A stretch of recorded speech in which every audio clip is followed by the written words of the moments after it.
Assalamualaikum warahmatullahi wabarakatuh.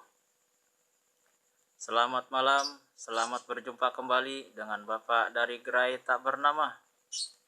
Khutbah Bapak di video yang ke-9 ini adalah tentang kaki dian atau tafsir Kitab Wahyu pasal 2. Wahyu pasal 1 ayat 20 artinya,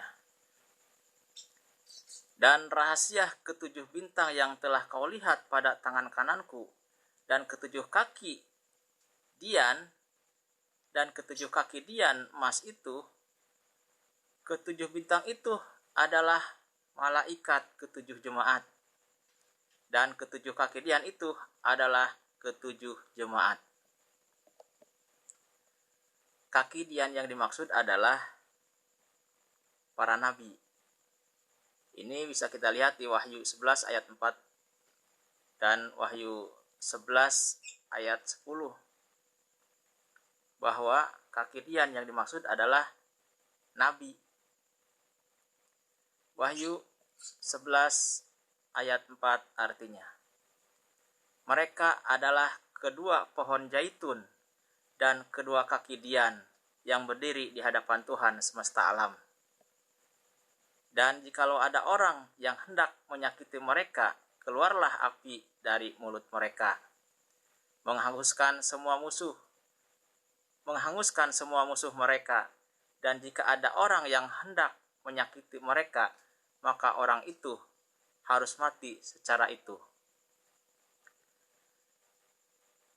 Menurut Wahyu 11 ayat 4, yang dimaksud dengan dua saksi adalah kaki dian adalah para nabi. Kita lihat Wahyu 11 ayat 10 artinya, dan mereka yang diam di atas bumi bergembira dan bersukacita atas mereka itu, dan berpesta dan saling mengirim hadiah, karena kedua nabi itu telah merupakan siksaan bagi semua orang yang diam di atas bumi. Karena kedua nabi itu telah merupakan siksaan bagi semua orang yang diam di atas bumi. Jadi yang dimaksud kaki dian, dua kaki dian yang ada di hadapan Tuhan adalah kedua nabi.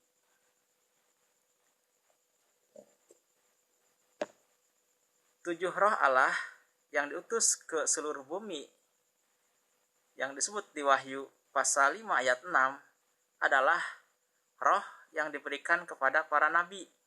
Ini kita bisa lihat di Wahyu pasal 22 ayat 6 artinya, lalu ia berkata kepadaku, perkataan-perkataan ini tepat dan benar, dan Tuhan Allah yang memberi roh kepada para nabi telah mengutus malaikatnya untuk menunjukkan kepada hamba-hambanya apa yang harus segera terjadi. Wahyu pasal 22 ayat 6 disebutkan bahwa Allah telah memberi roh kepada para nabi. Jadi yang dimaksud dengan tujuh roh Allah yang diutus ke seluruh bumi adalah roh yang diberikan kepada para nabi. Tujuh tanduk yang terdapat dalam anak domba, di kepala anak domba adalah tujuh nabi. Ini kita bisa lihat di Lukas pasal 1 ayat 69 artinya, ia menumbuhkan sebuah tanduk keselamatan bagi kita di dalam keturunan Daud, hambanya itu. Pasal Lukas 1 ayat 69 menceritakan tentang kelahiran Yohanes Pembaptis, Nabi Yohanes Pembaptis. Jadi yang dimaksud dengan tanduk adalah nabi. Tujuh tanduk adalah tujuh nabi. Yang dimaksud tujuh mata adalah tujuh saksi. Ini bisa kita lihat di Wahyu pasal 11 ayat 3 artinya. Dan aku akan memberi tugas kepada 2 saksiku supaya mereka bernubuat sambil berkabung 1260 hari lamanya. Jadi yang dimaksud dengan 7 tanduk dan 7 mata adalah 7 para nabi yang sebagai saksi. 7 para nabi yang dimaksud adalah Nabi Adam, Nabi Abraham, Nabi Ismail, Nabi Musa, Nabi Yohanes Pembaptis, Nabi Yesus, dan Nabi Muhammad Shallallahu Alaihi Wasallam. Kita bahas satu persatu mulai dari Nabi Adam. Nabi Adam disebutkan di Wahyu pasal 5 ayat 12 sebagai orang yang menerima kuasa. Kita baca Wahyu pasal 5 ayat 12. Katanya dengan suara nyaring, anak domba yang disembelih itu layak untuk menerima kuasa dan kekayaan dan hikmat dan kekuatan dan hormat dan kemuliaan dan puji-pujian. Jadi yang dimaksud dengan anak domba yang disembelih itu layak untuk menerima ketujuh hal tadi adalah bahwa anak domba tersebut adalah 7 para nabi. Yang pertama yang menerima kuasa yaitu Nabi Adam. Ini kita bisa lihat di Kejadian pasal 1 ayat 26.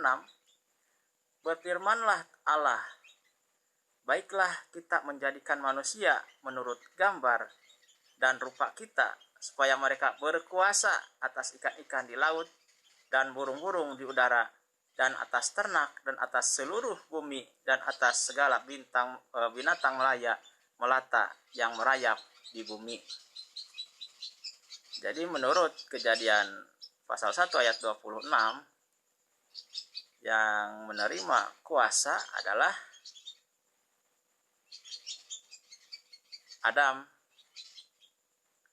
sebagai manusia yang diciptakan pertama kali. Yang kedua, yang menerima kekayaan adalah Nabi Abraham. Nabi Abraham disebut menerima kekayaan di pasal Kejadian 12 dan pasal Kejadian 20. Pasal Kejadian 12 ayat 16 artinya, Fir'aun menyambut Abraham dengan baik-baik karena ia mengingini perempuan itu. Dan Abraham mendapat kambing, domba, lembu, sapi, keledai jantan, budak laki-laki dan perempuan, keledai betina, dan unta. Di Kejadian 20 ayat 14 artinya, kemudian Abimelek mengambil kambing, domba, dan lembu, sapi, hamba laki-laki dan perempuan, lalu memberikan semuanya itu kepada Abraham. Sarah, istri Abraham, juga dikembalikannya kepadanya. Jadi yang menerima kekayaan adalah Abraham. Yang nomor 3, Ismail adalah yang menerima hikmat. Ini disebutkan di Kejadian pasal 16 dan pasal 17. Ismail yang menerima hikmat, yaitu sebagai anak sulung atau anak tunggal yang akan dikurbankan oleh Abraham. Ini udah saya bahas di Wahyu pasal 12 bahwa yang akan dikurbankan oleh Abraham adalah Ismail, tapi diganti dengan seekor domba. Itu ada videonya, silakan ditonton, udah saya jelaskan di situ. Yang keempat adalah Musa. Musa yang menerima kekuatan. Ini disebutkan di kitab Keluaran dari pasal 1 sampai pasal 12, di mana Musa berhasil mengalahkan Fir'aun. Dan dari pasal 12 sampai pasal selanjutnya, Musa berhasil membawa orang Israel kembali ke tanah, keluar dari Israel.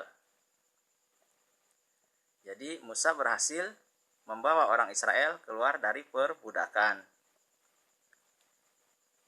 Ini sudah saya jelaskan juga di video yang pertama tentang waktu di pasal Yesaya 9, bahwa itulah adalah sejarah tentang Nabi Musa. Yesaya 9 adalah sejarah tentang Nabi Musa. Yang kelima, Yohanes Pembaptis yang menerima hormat. Yohanes Pembaptis menerima hormat disebutkan di Lukas pasal 1. Yang keenam adalah Yesus yang menerima kemuliaan. Ini disebutkan di Yohanes pasal 17, yang nanti akan saya bahas juga tentang kemuliaan yang terima Yesus di video yang selanjutnya, insya Allah. Yang ketujuh adalah Nabi Muhammad SAW yang menerima puji-pujian, atau disebut juga yang terpuji. Makanya Nabi Muhammad disebut namanya adalah Ahmad, adalah orang yang terpuji.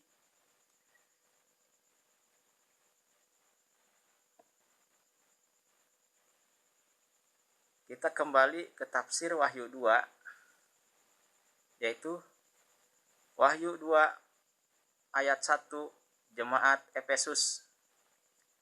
Yang dimaksud dengan jemaat Efesus adalah Nabi Adam, memegang 7 bintang dan berjalan antara ketujuh kaki Dian.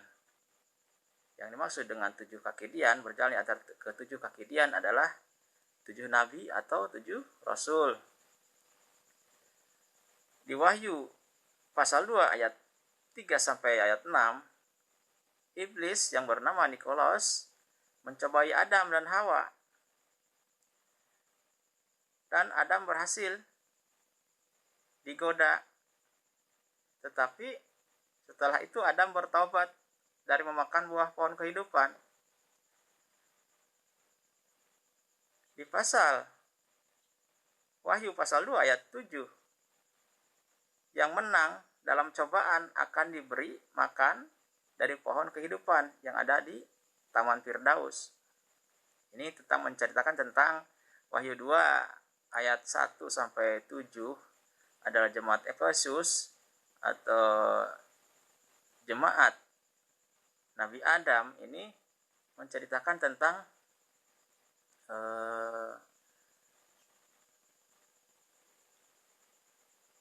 Adam yang melanggar dan bertaubat dari memakan buah pohon kehidupan.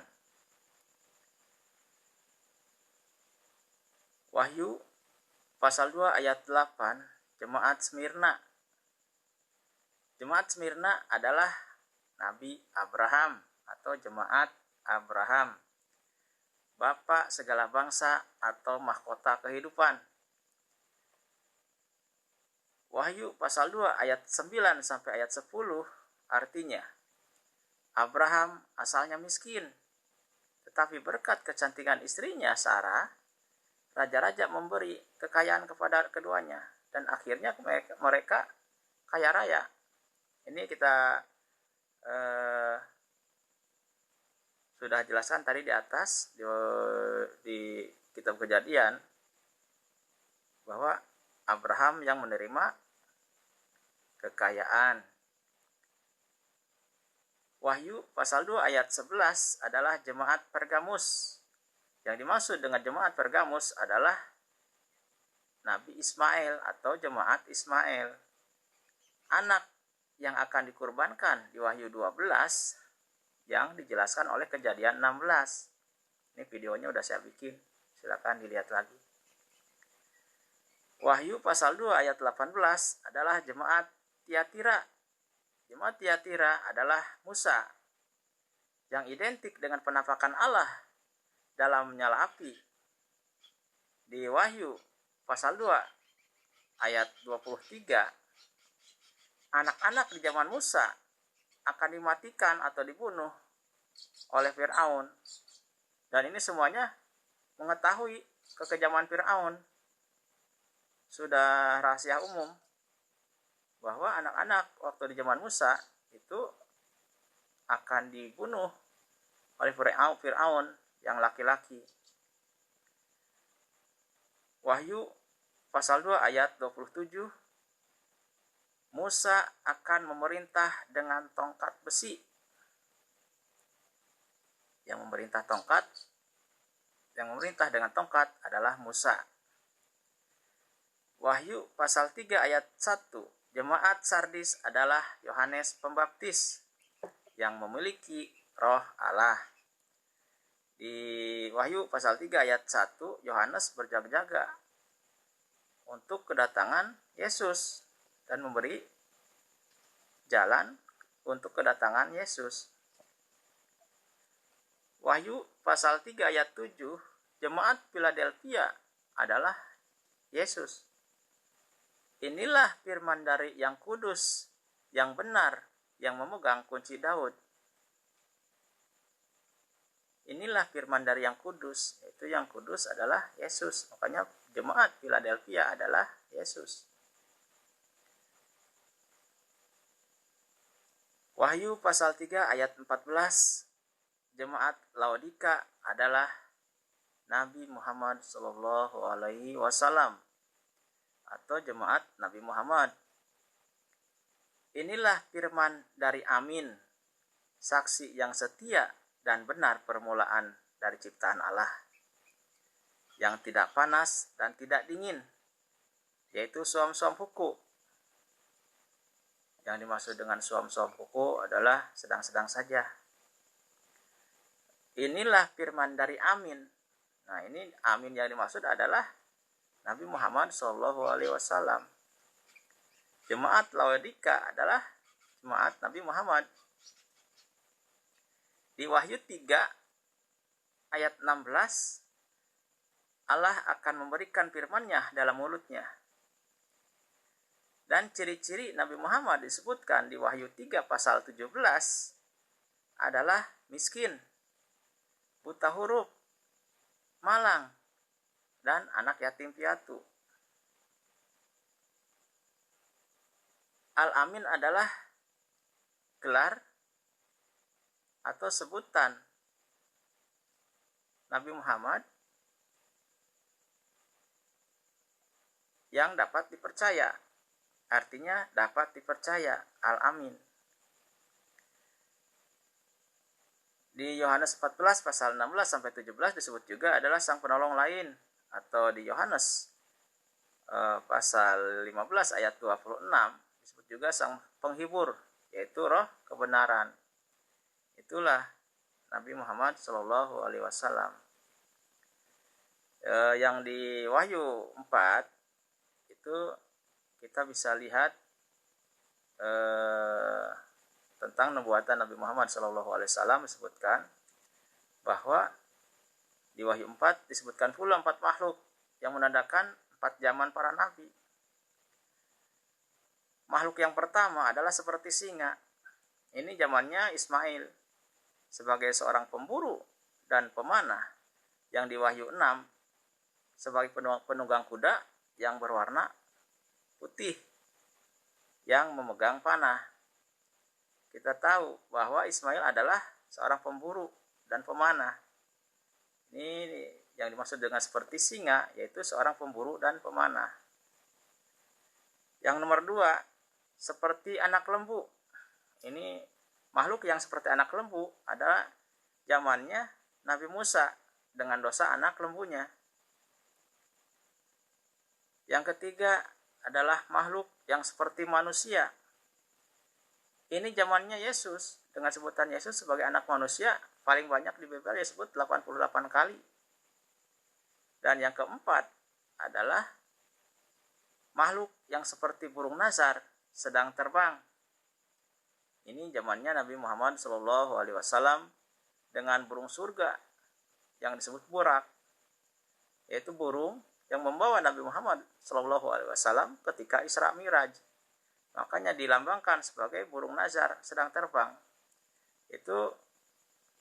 Ini adalah melambangkan peristiwa Isra Miraj.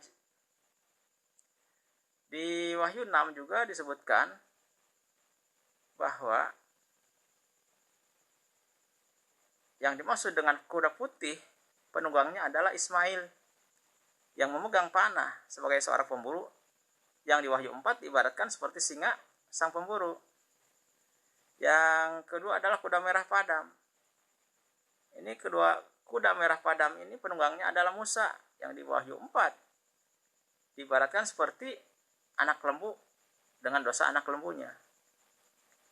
Yang ketiga, kuda hitam, penunggangnya adalah Yesus yang di tangannya memegang timbangan sebagai hakim di akhir zaman. Ini kuda hitam ini penunggangnya memegang timbangan sebagai hakim di akhir zaman. Itu adalah Yesus.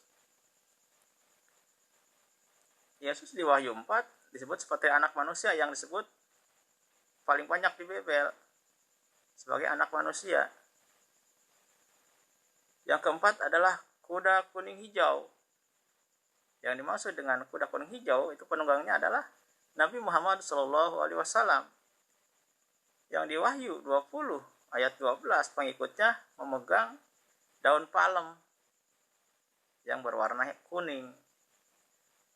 Yang dimaksud dengan daun palem adalah daun kurma. Daun kurma atau kurma diidentikan dengan Nabi Muhammad SAW. Kalau Yesus diidentikan dengan pohon anggur. Kalau Musa diidentikan dengan pohon zaitun atau pohon tin. Jadi yang dimaksud dengan kaki dian di Wahyu 2 adalah nabi,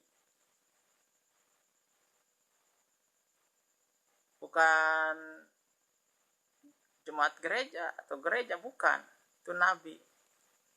Kaki dian yang dimaksud adalah nabi.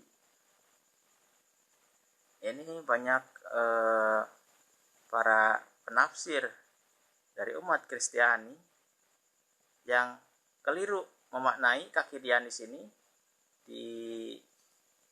disangkanya adalah gereja atau jemaat gereja.